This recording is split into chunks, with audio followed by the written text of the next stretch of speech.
Hey everyone, and welcome back to Risky Business. My name's Patrick Gray. I, of course, just took a couple of weeks off for the school holidays here in New South Wales, Australia, and forgot to tell you all I was taking a break, which led to a few emails saying, did you just retire or what's going on? But no, we are back on deck, and we've got a great show for you today to catch up on all of the news of the last few weeks.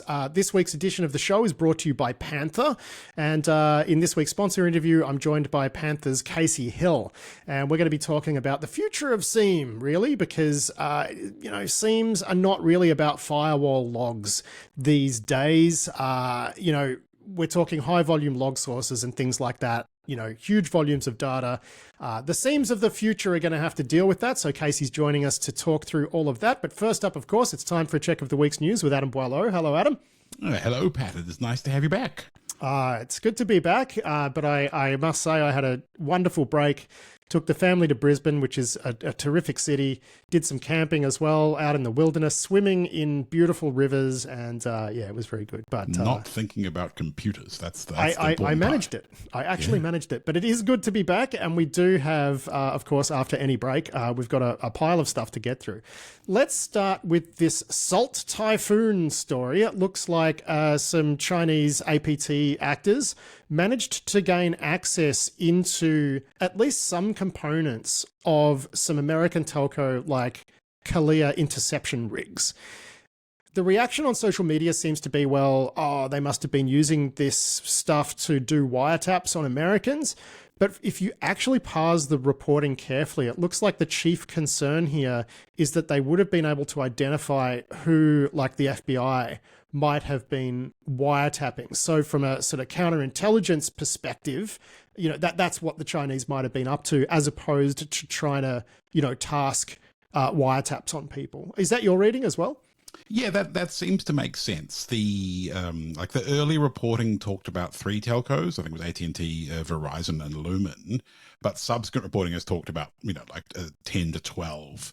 And if you're going to break in, if you're going to task lawful intercept, then you kind of need a more access, and those systems are going to be different between the different telcos. So doing that across a dozen telcos is a lot of work. Doing 2 or 3, I can imagine, would make sense. But the way it's being described, the idea that they had access to a system that could see who was being intercepted or who was being monitored, that's more believable, because some of those could be shared. They could be, it's kind of a lesser degree of access. So I think your theory makes sense with, as a slightly closer reading of the reporting so far. But, either way, access to lawful intercept, is a thing that, A, very powerful, B, a traditional target of intelligence agencies. We've seen these be targeted by Western intelligence agencies, going back quite a long way. And by China previously in Operation Aurora, all the way back in whenever that was, 2008, 2009. Yeah, it's going back. So these are long, sort of traditional targets of intelligence people, and it kind of makes sense that they're a little bit, the government in the US is a little bit worried about it. But yeah, some of the rhetoric around this on social media has been a little bit doolally, in my opinion. Well, yeah, I mean, people are saying look, these are the risks of legal interception and whatever. And it's okay, it is a risk, right? But are we going to argue seriously that the FBI shouldn't be able to tap phones with a warrant? Is that your argument? Yeah. Which exactly. just seems, which seems a bit silly. And my question is, if they weren't tasking wiretaps with these systems, why not? Is it that they were scared they were going to get caught because there's solid auditing in place, or did they just not have that level of access? I'm really curious. Or whether or not that just wasn't the brief, right? But I'm hungry for more details on this one. Let's put it that way. Yeah, exactly. I had exactly that reaction. I want to see the meaty details of what they were doing, how they were doing it, in what systems, because getting to the point where you can see lawful intercept, tasking or selectors or whatever else, that's kind of one thing. But getting to the point where you can make your own requests or get the data out of existing requests, is a bit more involved. And, if you get to the point where you've got, root or admin or, sort of maintenance level gear, access to the gear that's doing it, then obviously, the world is your oyster. But there are a whole, like any other IT system, right? There are a whole other level of, systems involved and places where the data gets put out to, and web portals for putting in the requests in, and authorization by legal. And, there's a bunch of places where you could get into these systems, and they're all interesting, and I'm nosy about all of it.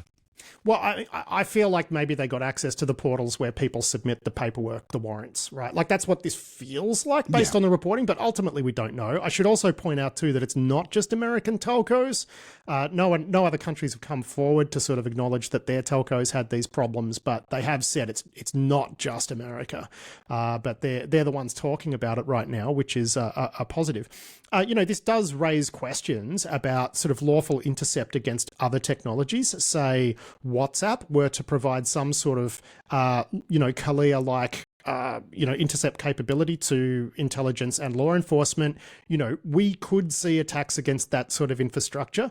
But again, is the argument that we shouldn't do any level of targeted surveillance because this might happen. I don't think that's necessarily an argument that stacks up, if I'm honest. But perhaps we do need to consider what sort of scale these interceptions should run at, because the larger the scale, the more potential for this sort of thing happening and being very bad is.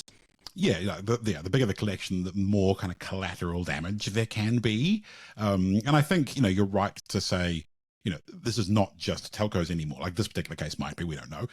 But, there are so many other communications mechanisms, and there's so many problems in how we provision that access, and all of the things we have, the challenges we have in regular computers, like identity and authorization, all those sorts of things matter. And a while ago, you had like a sponsor interview or a snake oilers or something with a guy that was running like authentication for lawful intercept requests as a service business. That was just for like all sorts of requests, not just interception, right? So that was like for dealing with law enforcement. So if you're a company that has to manage law enforcement requests, it's sort of like bug bounties, but for that. Yeah. So they deal with them for you and can tell you, well, this person is legit, or this person, we've never seen them before. And then they can go out and verify. Can't remember the name of the company. Sorry.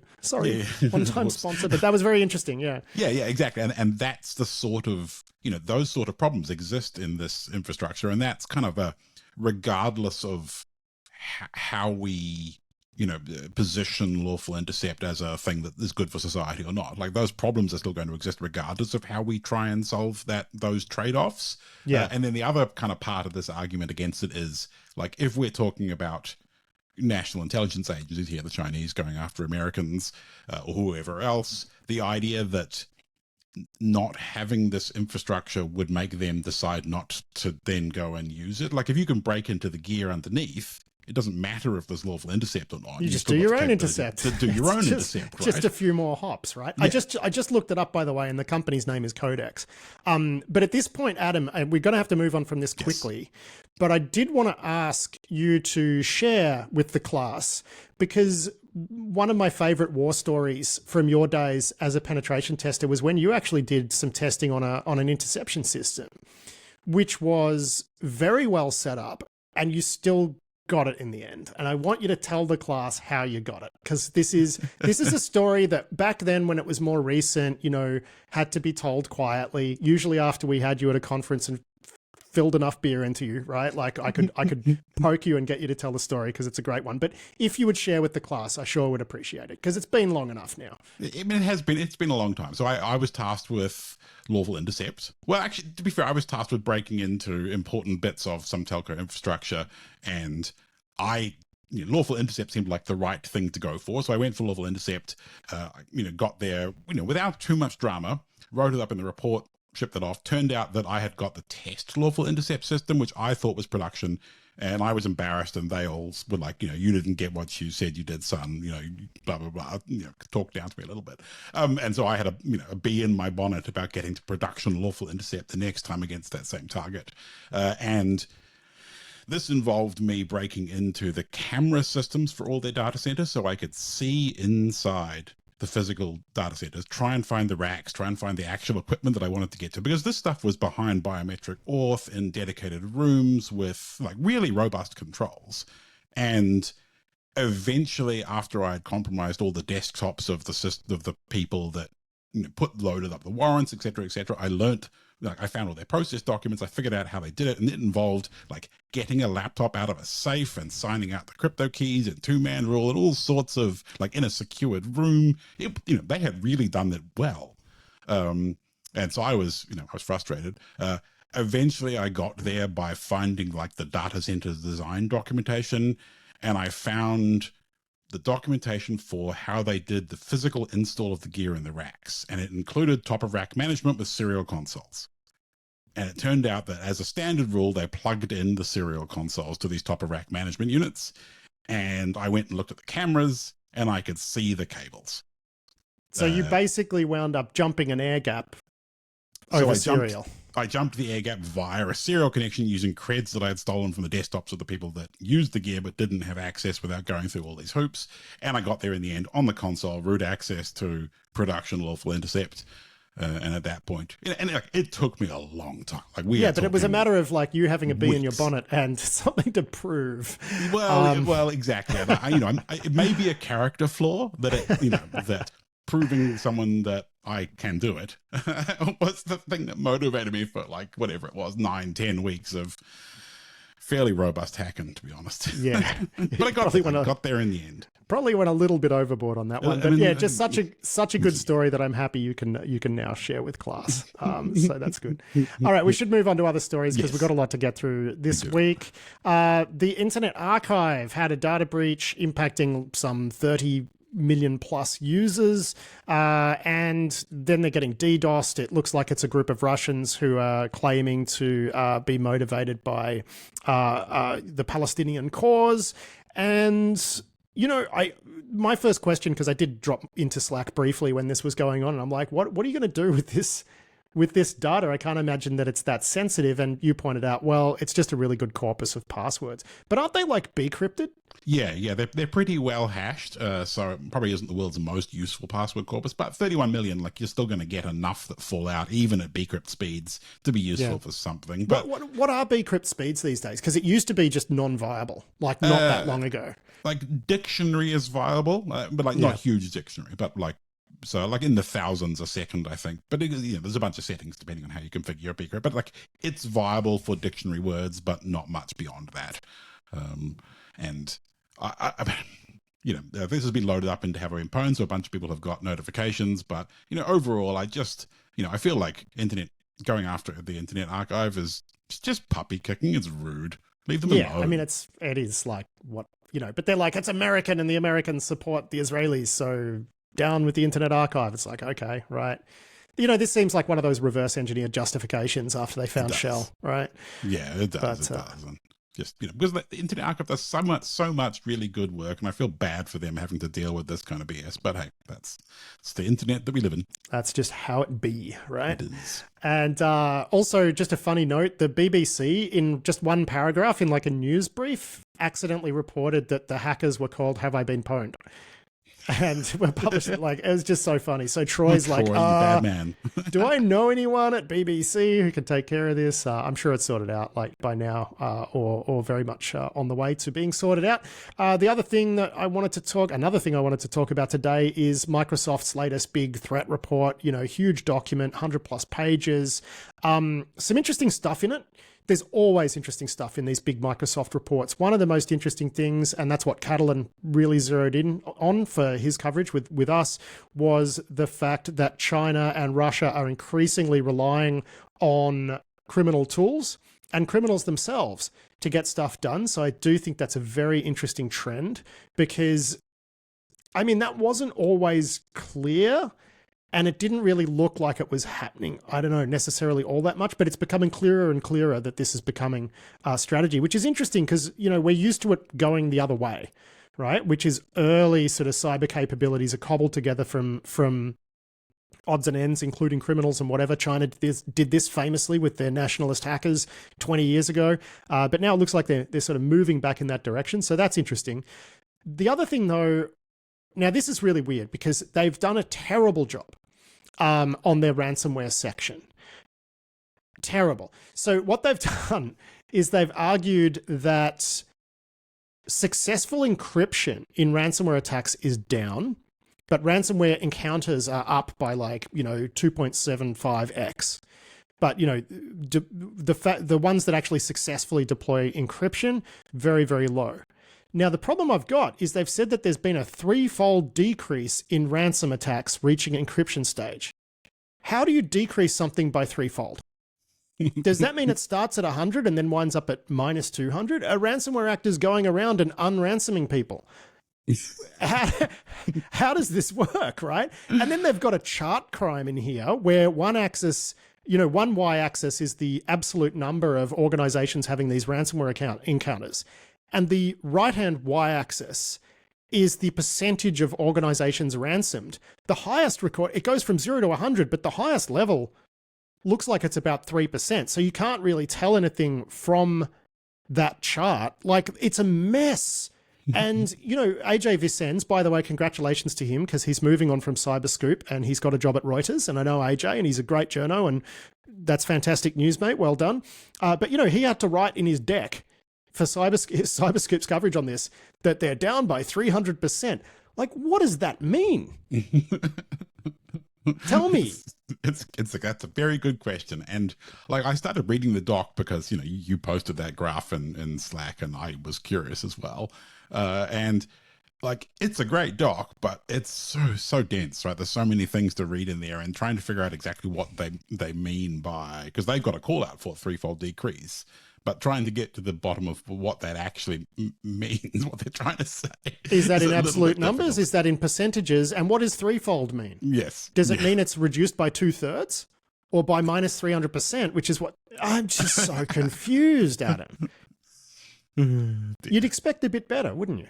I mean, you would, but I mean, overall, like, they've done really great work. There's lots of great stuff on here and good insights and good data and so on. But yeah, but I don't understand. So what the question that I'm left with is, has the successful number of encryptions, has the absolute number gone down by a significant margin, or just the rate? Because we know that there's been an increase in encounters. So I don't know. I'm just frustrated by this because I'm left not really understanding what they're trying to say, Yeah, no, I share your frustration there. And,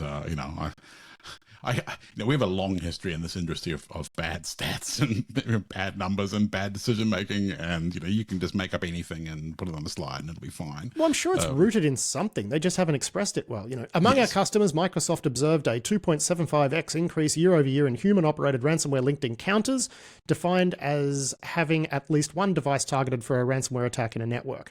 Meanwhile, the percentage of attacks reaching actual encryption phase has decreased over the past 2 years by 3-fold. So that's the percentage decrease. 3-fold? What? Anyway, but they do say automatic attack disruption contributed to this positive trend, and they also pointed out that unmanaged devices are the ones that get ransomware. So I'm going to chalk that up to being a win for EDR, basically. Yeah, no, I think so. I mean, overall, the trends in this are actually pretty reassuring in a way. Like the fact that it is, weird outlier unmanaged stuff and human driven, like all the automated stuff really hasn't survived the last few years' improvements. So I mean, we are making progress slowly, but is it enough? Probably not. Now, we got some reporting from Darina Antoniuk over at The Record, and also Antoniuk over at The Record, and also from our very own colleague Catalin Kimpanu, looking at an attack by Ukrainians against Russia's court system that actually looks pretty devastating. Yes, it looked like the BO team, which is some kind of hacktivist crew that seems to cooperate with Ukrainian intelligence services, hacked the computers of the justice system over there that runs the courts and so on, deleted all their servers, and appeared to have deleted all their backups, according to some reporting from Catalan. They are dead in the water for a little bit. They're saying they're going to build out a new system to run their courts, and that may happen at some point later this month. But I mean, Ukraine's definitely been whacking Russia pretty hard with some of this, kind of hacktivist sort of stuff. Yeah, couldn't have happened to a nicer bunch of people, right? Basically. So, that one looks like it will really gum up the works and just make things tough. Obviously, none of this stuff really moves the needle in a war like this, but it is a level of harassment that people are going to feel. Staying in Ukraine as well, Ilya Vityuk, who has been on this show, he ran cyber for SBU. There were some corruption allegations made against him earlier this year. He wound up being sent to the front, and then I think he was fired from his post by the president. The anti-corruption organization in Ukraine has essentially cleared him of having more wealth than he should. They found no discrepancies between the value of the property owned by Vityuk and his family and the legitimate income that could indicate an unjustified acquisition of assets. So it looks like, I mean, I'm guessing he's going to be cycled back into a senior intelligence position. Yeah, I would imagine so. And, you know, it seems like he's been pretty effective in the roles that he's done so far. And, you know, I guess if he's been cleared, then good for him. And, you know, it'd be nice to be back in an office instead of out in a trench or wherever it was that he got posted to. Yeah, I mean, no word on... There were other allegations made that he'd attempted to have the journalists who are looking at him, like, mobilized to the front. There's been no update on that, but, you know, I think it certainly looks like, you know, he's in the clear by the looks of things. So we'll just have to see where he pops up again. So, yeah, good one to circle back on. Let's see, the Trump campaign. This is interesting, actually. Donald Trump's election campaign is using some specialized secure phones from a company based in California called Green Hills Software, and they've been around a while. And it looks like really what they're using is an ultra slimmed down sort of Android, ultra slimmed down Android devices, which seems to be the approach when you want this sort of specialized hardware. I just thought this was interesting that, you know, election campaigns have kind of learned the lesson, especially with all of the heat Trump in particular is facing from the Iranians. It makes sense that they'd do this. Yeah, it does. And, you know, the sort of bigger questions for, you know, like, is this a thing that governments should provide for political parties more generally? Like, should this be table stakes for being a major political party, like that you get some kind of technical support, or you have to go fund it yourself and buy this off the shelf? And is that appropriate? But the Green Hills Software make a bunch of like embedded real-time operating systems for, you know, military aircraft and ships and equipment like that. So they are pretty mature in, you know, that kind of very robust computing space. Whether they're Android, you know, it's kind of up to that level. Like, you know, it's hard to build a mobile phone that lets you truth social at the same time as being robust, right? But they have some things where like groups of users that use these phones can only communicate with each other. So presumably there's some kind of network level controls to try and make it not more generally reachable from the internet. So I'm sure there are a bunch of really smart things you can do, but on the other hand, political campaigns do got to get out there and communicate with people, and, you know, there are humans in the loop too. So, you know, hopefully it makes things better for them. But you know, I mean, we don't need hard problem to solve. Nobody needs, like, even non-Americans, we don't need interference in the US election. You know what I mean? The United States is an important country. So I think it's good if this helps the Trump campaign lock stuff down. That's good for everybody, even people who don't support him. Yeah, agreed. Now, on to one of my favorite stories this week. I got two favorites. This is definitely one of them, and surprised it didn't get more attention, to be honest. But the FBI ran a sting in the crypto space that is just so funny. They actually set up their own crypto token, and it's called, what is it? Next Fund AI, right? So this was a sting operation. So they set up this token and posed as people who'd created this token and went out to all of these sort of consultants and crypto companies and said, what can you do to help our token succeed? And the answer among all of these companies universally was crimes. We can do crimes for you. Let's do some crimes, pay us here, and here are the crimes we're going to commit to for you.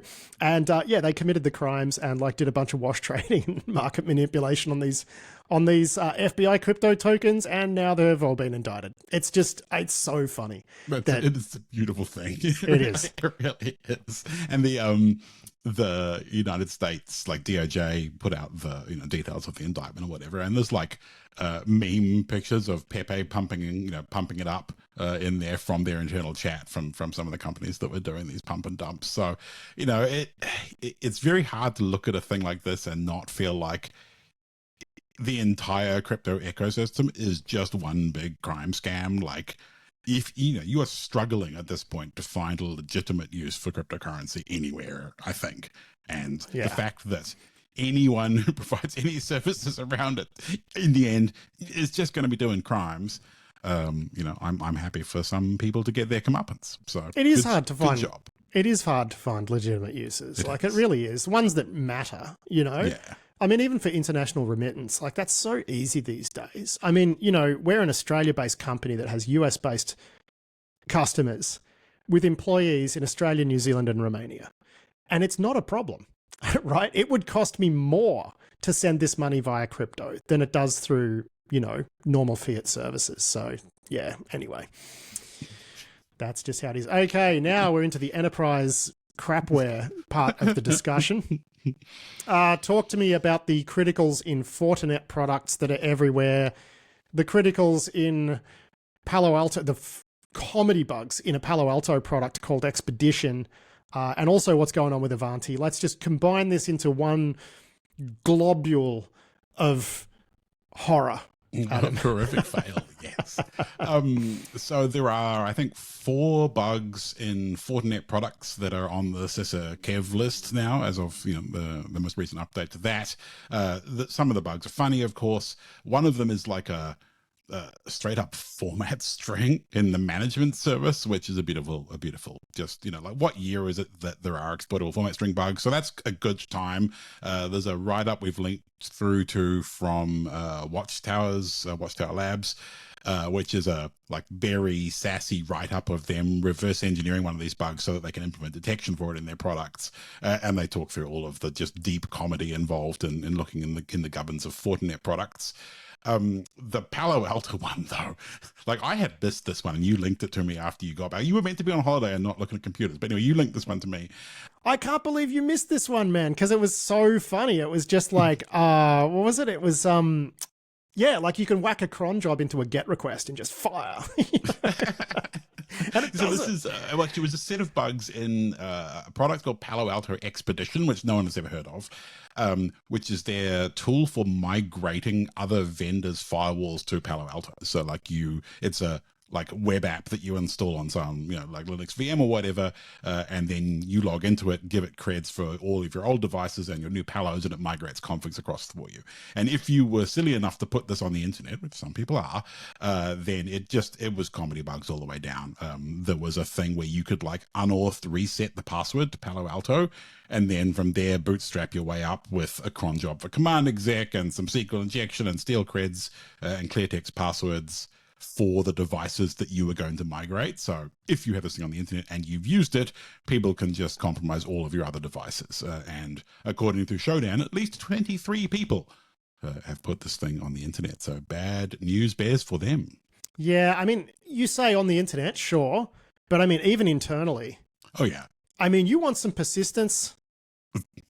I mean, You want some lawful intercept access? Yeah, I mean, yeah, if someone can see one of these things, then yes, you are definitely going to have a bad time. And it's just come on, Palo, really. And this thing is all written in PHP, which is one of the reasons that some of these bugs are just terrible, because there's bad, SQL query construction and, making cron jobs with no auth, and it's just, dumb.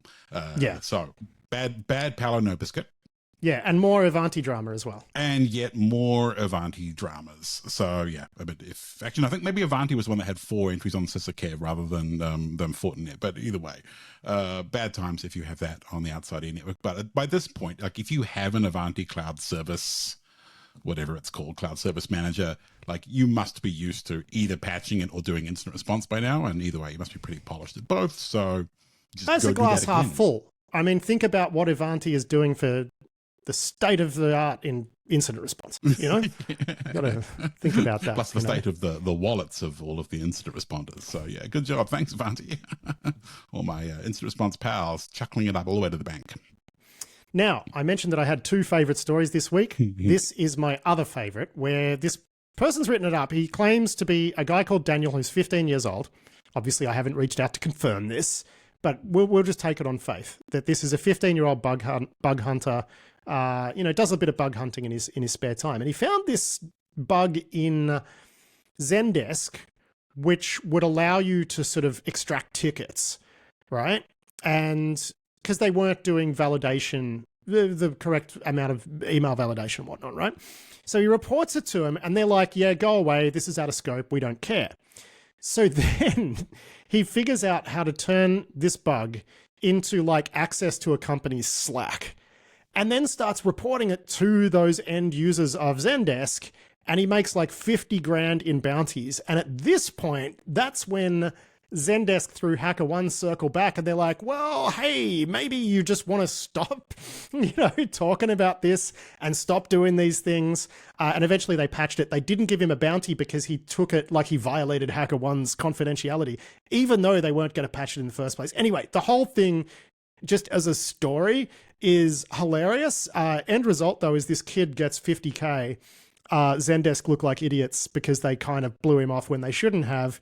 And, if I'm those customers who had to pay out bounties on this for a bug that was already reported to them by the same person, I'm thinking I'm going to ask Zendesk for, my money back, basically, at this point. Like, what did you think of all of this? I mean, I always love a great disclosure drama. That's, a bug reporting drama. That's always fun. And this, my experience of reporting bugs kind of mirrors this. You end up with, a bug being triaged, to the letter of the law of the bug bounty program. In this case, like the bug basically involves spoofing email, and Zendesk's bug bounty program with HackerOne excluded like DKIM and SPF and other email issues. And that's because there are so many people who spam every bug bounty program in the world with bogus SPF and DKIM reports that are pointless and add no value. So they just put that on the like out of scope.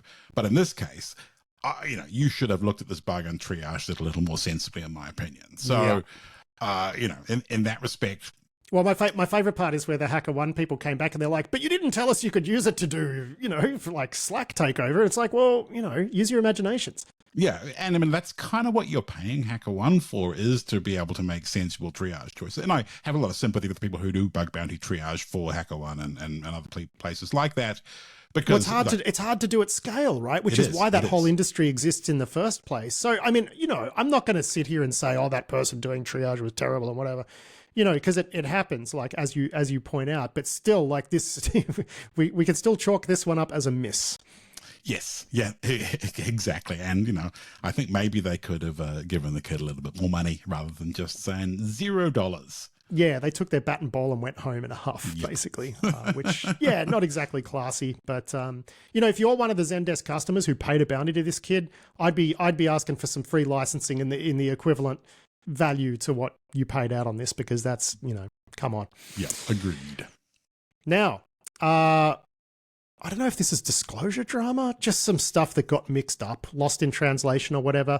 There was a bunch of reporting that a recently patched Firefox Ode was being exploited in the wild against Tor browser users.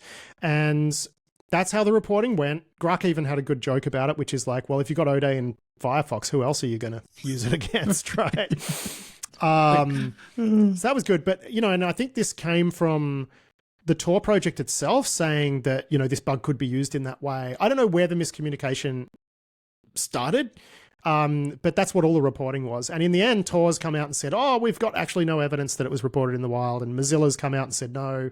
So it looks like that was all a big nothing burger.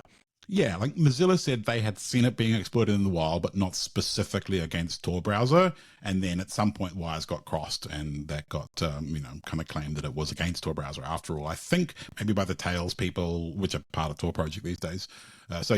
In the end, I think Grok really has the point here, which is that it may not be confirmed that it was being used against Tor browser, but I mean, what else are you going to use it for? So either way, if you rely on Tor browser, you should definitely patch your Firefox frequently.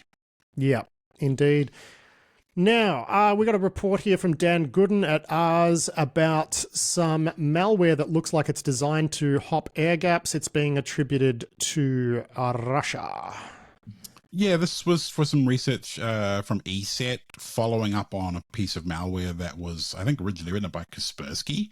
And this was an intelligence crew that was doing air gap jumping, collecting data and exfilling it back out through USB keys. And this particular actor has been doing this with, I think, a whole, kind of basically two separate tool chains over a number of years. And ESET wrote it up, having found it in a South Asian embassy in Belarus.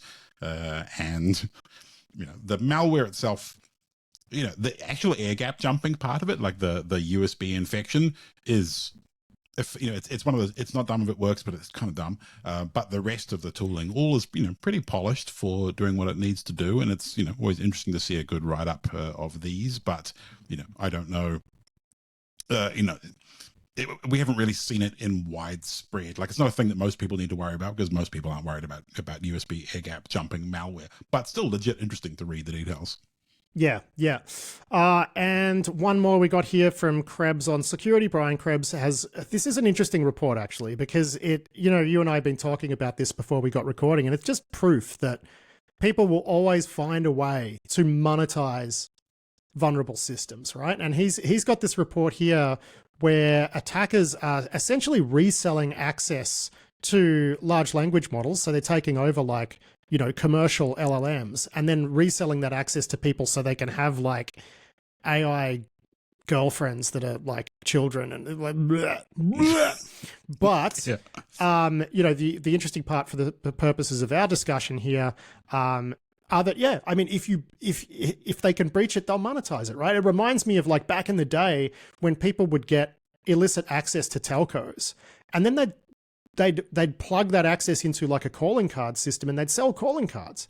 So, you'd sell someone, 100 minutes for $20 or whatever, and they would use it until you got evicted. And then what are they going to do? Get their money back. But this is how you would get, discounted calling back in the day. So this is interesting, isn't it?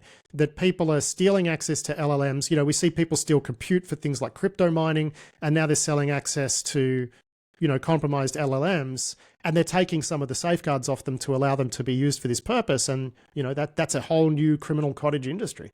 Yeah, it is. It's so much of what we report on follows the ability to monetize. And, that's where ransomware was, so innovative, was it was a way to monetize access to computer systems, where previously CPU crypto mining or, end user kind of consumer ransomwaring, which didn't make particularly much money. So anywhere where we see innovation in extracting value from hacking is going to push the trends in the crime world. And I just thought this was really interesting because exactly that, stealing access to LLMs or anything else where, a bunch of AI resource, be it at runtime or building model time, can be stolen and monetized, then, we'll see new crime types. So, in this case, it was like Amazon, people who used Amazon's things were having their compute stolen. I think researchers from Permiso leaked their tokens on GitHub or wherever to wait and see what would happen. And then they watched, and that's how they kind of tracked down who was stealing was losing their Amazon account and where it was ending up being used to run, sex chatbots or whatever else. But, probably higher value than CPU crypto mining. So yeah, innovative. Good job, criminals. Well, you can't crypto mine with an LLM, really. No, they can't even do basic multiplication, as it turns out. It's funny, actually, Permiso were just in our last round of snake oilers, the last batch. And yeah, they're ex-FireEye people. They're pretty smart folks. Yeah, you got that impression. Yeah. So, I mean, it's just bizarre. It's just what a world. Before we go, though, there's a long read that you wanted to talk about. It's a report from the Washington Post called The Cyber Sleuth, and looks at an IRS investigator who does blockchain stuff. And you say this one's a really good long read. Yeah, it's a very long read, and it's actually written by a fiction author. It's a non-fiction story, but written by a fiction author. So it's quite a nice piece of prose. And if you have friends or acquaintances or whatever, and you're trying to explain, what it is you do if you're a blockchain investigator or crypto criminals or whatever else, worth sharing to them. But it's the story of this guy that's an IRS investigator. Also ties in with a bunch of other people, like that guy that's currently being held in Zimbabwe or wherever it was, Nigeria. The guy was being held in Nigeria that used to be an IRS investigator, and then, is being held political prisoner there. That, there's just a bunch of interesting bits that touch on things we've talked about. So if you want a lunchtime read, I would definitely recommend giving it a go. All right, well, I'll whack a link in this week's show notes. But Adam Boileau, that is it for this week's news. We've managed to keep it pretty tight, considering we've been on break for a while, but we were very brutal in organising this week's run sheet, and it's paid dividends because the show's not an hour and a half. So that's great, mate. But yeah, we'll wrap it up there, and I look forward to speaking to you again next week. Yeah, thanks very much, Pat. I will talk to you then. That was Adam Boileau there with a check of the week's security news. It is time for this week's sponsor interview now with Casey Hill, who is a product manager at Panther. And Panther makes one of these sort of more newfangled, detection as code-based SIEMs, more cutting edge than the stuff we're seeing out of the likes of Google and Microsoft, who are kind of doing cloud splunk, if you want to describe it really. Panther's much more about doing high volume logs and whatnot. And this conversation with Casey is an interesting one. It's really about how, there are new models coming out for SIEM, basically. Over the last few years, we've seen people, various companies encourage people to set up data lakes and just put all your logs in a data lake. And then what do you do from there? What, query it with SQL? Like, that hasn't worked out so well. So Panther's sort of somewhere in the middle of those approaches, where they can help you set up those data lakes and then really help you to query them and build detections and things like that. But Casey joined me for this conversation really about those SIEM trends and what the SIEM of the future is going to look like. I hope you enjoy this interview. 2 years ago, we were pretty early in the space. So there were a lot of homegrown solutions where people were starting to look at how they could play with some of the new data storage mechanisms like data lakes and push all their data there and then leverage things like SQL to search through it. But what we've seen is more and more folks are starting to transition in this way, and it's not just homegrown solutions anymore. So we've seen other competitors start to really emulate a lot of the things that we're doing around some of the infrastructure, as well as leveraging things like Python so that you can run real-time streaming detections. I'm sure we'll get into more of that, but that's what we've seen over the past 2 years. I mean, I remember the whole data lake thing, right? And everyone was like, it reminds me of that old joke, right? Like, step 1, stick everything in a data lake. Step 2, question marks. Step 3, stop attackers, right? Like, it always seems like that whole thing was more being driven by your sort of Elastics and Snowflakes of the world, which as a way to sell their product, right? Which is just throw all of your logs in here and figure out what to do with them later. I mean, is that approach just throw everything into a data lake and like think of something later? Is that dead and buried yet? I would say that is not fully dead and buried, but it is on its way. I think one of the things that we've actually seen is some competitors even look at things as, oh, either we can throw it in the data lake for you, or if it's already in your data lake, that's fine. We'll just sit on top of it. But that's actually a huge challenge is if you don't actually have the data structured in a way that makes sense and is actually useful for you to then analyze, then you're just spending time elsewhere in terms of cleaning that data up and making sure that you have good data hygiene. But so Casey, the pamphlet told me that I didn't need to structure the data. That's the whole point of having a data lake. Exactly, right? It's just supposed to magically work itself into the shape that you need it and patterns across it for you. Yeah, exactly. So okay, you mentioned that you were early to this party.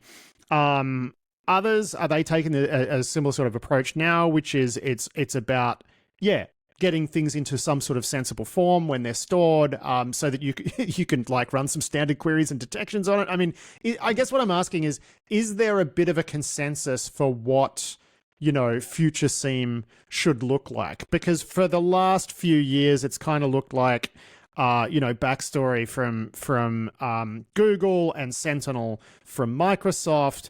But I guess at least with those, those major platforms, they've got the option to move in this direction as well in the future. But yeah, I'm just really trying to get a sense for where the innovation's going here. Yeah, so we've seen obviously platform play has become extremely important across both just security vendors, but then obviously the cloud providers, as it's an easy tack on. We're looking at security leaders are often looking for how do I consolidate different things, especially if I have a number of different point solutions. But one of the things that we consistently see where customers are coming to us or prospects are coming to us and they're having frustrations with some of those is usually it's a little bit clunky. So One is just the ability to actually set up, the ability to ultimately get that data in the structure that you need it, and then the ability to ingest data that's not within that particular cloud environment is another piece. And so ultimately ownership has become a really important thing for a number of our customers, is they want to have more flexibility about not just what data they're ingesting, but ultimately how it gets stored and where they can actually take that data with them after either they've decided they need it only for compliance purposes after the fact, or they might want to be able to have some sort of flexibility with ultimately the data store. So do you actually have customers who are using you to take like application logs and whatever, whip them into something sensible and then pump that onwards into those platforms that I mentioned? Is that a use case? So we see some customers will do, they'll basically bifurcate certain data. So they'll say, okay, I want to keep all of my security data continuing to go into Snowflake, for example, with Panther. And then I also want to duplicate data into, say, like S3, so that I can keep it there for compliance purposes. So, for example, I might say, okay, this is for PCI compliance. I need to go ahead and store this, but I'm not regularly accessing this. And so I just want to dump this into. You need to check the box. So when the auditor comes around and says, where is this data? You say, there it is in that bucket over there. And they say yes, and they tick the form. Yep, exactly. You know how that goes.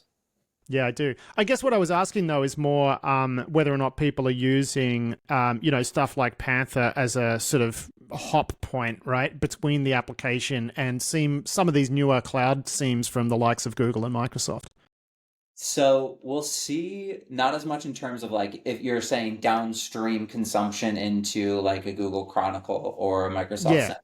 We don't see that as much. We actually see more like questions around, especially with some GCP customers recently of, okay, how can I either run Panther within GCP so that I can actually use up some of the credits that I've already purchased there, or how can I use it as a sort of side by side so that things that I need either high volume or I need really quick response, those will be different workloads that they'll actually transfer over sometimes from like a Chronicle into Panther so that they have more of the real-time analysis and they can also do so in a more cost-effective manner. Yeah, I mean, that's why I asked, right? Because as I said, like it looked for a while like, oh, we'd worked out what the future of SIEM was going to be, and it was basically going to be like cloud Splunk, right? Which was, a bit of a disappointment, really, when you look at the, the next iteration of a SIEM is like, well, it's like the same thing, but it's in the cloud now. So yeah, that's why I was wondering, just where that fits among the type of customers who are, using your stuff. And really, a company like yours, increasingly you're ticking off what are going to be the requirements of, the enterprise of the future, right? Which is more high volume logs, more custom applications, more custom logging, right? So like you pointed out, like very early on before we even got recording, it's not a case of storing and looking at firewall and router logs anymore. That, and enriched with a bit of Corelight data. That's not what SIEM is about in the future. Yeah, you're absolutely right there. And one of the things we've seen too is we've seen a gradual shift towards more security engineering and more technical chops in some of the personas, but it's not a full-on migration, everyone immediately picking up Python or SQL. And so that's something that we've observed. And why that's important is when you think about the makeup of certain security teams, the sort of security team of the future or some of the enterprises of the future that you mentioned, that's something that we're starting to see evolve. So we'll see a lot of our customers that jump in and they really start to do well are oftentimes those that are cloud native. They're doing a bunch of terabytes of data per month, sometimes even per day. And they have a sort of more, I would say, even-keeled approach in terms of security analysts and security engineers. It's more of a balanced team than you might see in a little bit older companies. And so that ultimately makes it so that they're looking for, okay, how can I have a SIEM that allows me to do things that are a little bit more high leverage with my security engineers? So think about like, how can I deploy things like infrastructure as code type workflows for when I'm setting up different log sources? How can I make sure that I also have resilience that can also ultimately be built into more of like a CI/CD pipeline? It's interesting that you're talking about basically terraforming a network to handle your logs. I mean, you're talking about a lot of logs here, right? Once you start needing to terraform stuff to make that work. Absolutely. We're talking about a significant number of logs, and we're talking about a lot of different custom logs as well as something that we've started to see a lot of different customers have, which is one of the things that actually it sounds very maybe nuanced or niche, but it's actually really important when you're thinking about how do I get up and running and I'm not just sitting there and mapping exercises to make sure that I have everything formatted the way that I need. And so that's an area that we actually do a pretty good job of getting folks up and running using things like inferring the schemas from the data, that sort of thing. Yeah. But I mean, that's the thing, isn't it? I mean, it really is that data lake approach, but instead of just saying, throw it all in a data lake and then, I don't know, write some queries, that's up to you. The idea is this is more of a tool set, isn't it, that can help people through that process of, storing things sensibly. And then, I mean, in terms of detections, when you've got people using custom logs from custom applications, I imagine it's a little bit difficult for you as a SIEM vendor to have like pre-canned detections that they can run against those, data stores. So how does that work? Do you have like detection builders, or are there pre-canned ones that once you've stuffed their stuff into the, inferred the schema, there are still some pre-canned detections that'll work? Like, give us a indication of where the effort is there. Yeah, so we see a lot of folks will use our out of the box detection content for sort of a jumping off point. So they'll look at that as almost like, okay, here's a boilerplate of what it might look like to view a failed login, or look at when possibly there's data exfiltration in terms of just how would I actually look at and do a quick comparison. And so oftentimes they'll use our out of the box content to then jump into things that they want to do on their custom log sources. One of the nice things is we've started to simplify just how you can actually get your hands on and look at that data within the console so that you can start to look through examples really easily. And then one of the things that we've actually started to roll out is a new Python library that ultimately supports the way that we do detections. And that's really, really helpful when you think about, okay, I want to actually take something that Panther produced, and then I want to inherit from that certain conditional logic, but then I might want to adapt it. And so that can work in certain instances, like, for example, if you're extending maybe different AWS rules that maybe we already produced, like an AWS ALB rule, for example. Now, I'd imagine too, and we're going to wrap it up shortly because we are running out of time, but I'd imagine that among your customer base would certainly be some of the Silicon Valley type of companies, right? Because everything that you're describing just makes me think of like the intro montage to the Silicon Valley TV show with all of those logos, right? Because they're the orgs that are going to use that. Is that about right for now, or are you seeing a lot of traditional enterprise as well?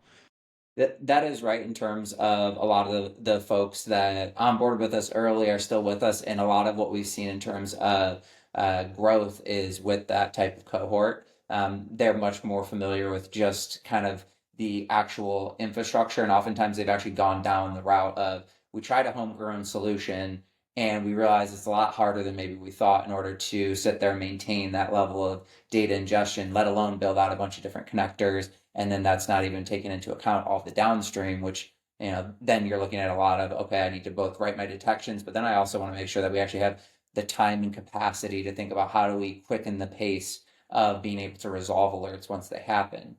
And so that's where we have seen a lot of success with those type of kind of more forward-thinking high-tech companies. Yeah, all right. Well, Casey Hill, thanks a lot for joining us to walk us through a bunch of that. It's really interesting stuff. I do find Panther really interesting. I think it's like one of those tools where the people who need it, they really do need it, which is always a good thing. But thanks a lot for joining us to walk us through all of that. Appreciate it. Thanks, Patrick. Appreciate the time. That was Casey Hill there from Panther. Big thanks to him for that. Big thanks to Panther for being this week's Risky Business sponsor, and you can find them at panther.io.